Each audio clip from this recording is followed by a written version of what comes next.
It's one of the biggest mysteries facing American lawmakers today. How do we cut back on violent crimes? So many of our country's communities are plagued with endless murder, rape, and robbery. And those of us in the media sort through all the numbers and statistics trying to find answers. But far too often you see stats like this.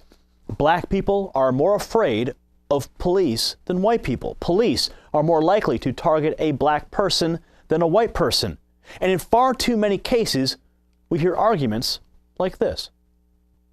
93% of blacks are killed by other blacks. Let me respond to that. I would like to see the attention. I'd like to see the attention paid to that you are paying to this, and the solutions to that. He's taking up time. Can I say this? First of all, most black people who commit crimes against other black people go to jail.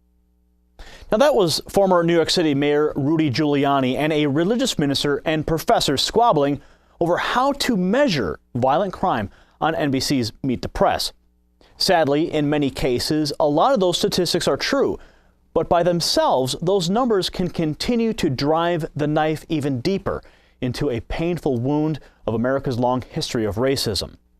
Meanwhile, over on Fox News, Bill O'Reilly got into it with Russell Simmons over the root cause of violent crime.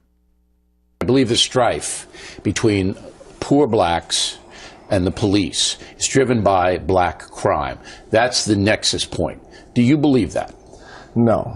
But the bigger issue that you are not acknowledging is that the astronomical crime rate among young black men, violent crime, drives suspicion and hostility on the part of the police who have to be confronted with it.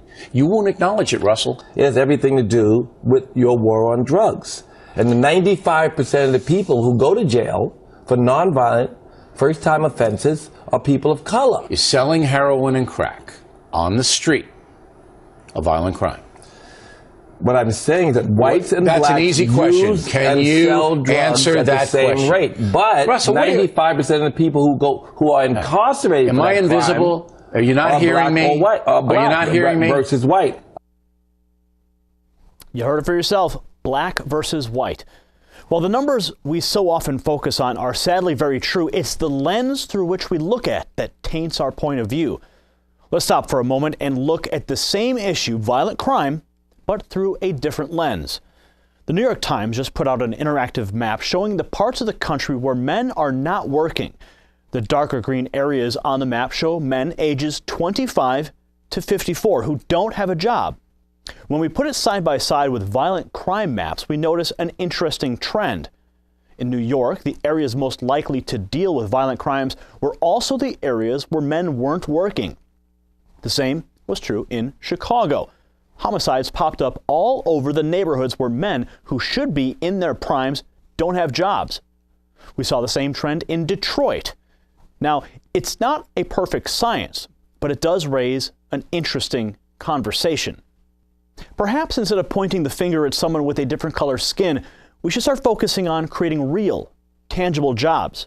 Perhaps the answer is found in picking up a hammer and putting down our guns. Perhaps the answer is found in setting higher goals, renewing our commitment in education for our children, opportunity for our students, and pride in the quality of our work. Americans are much less likely to need protection from the police if they're busy on the job.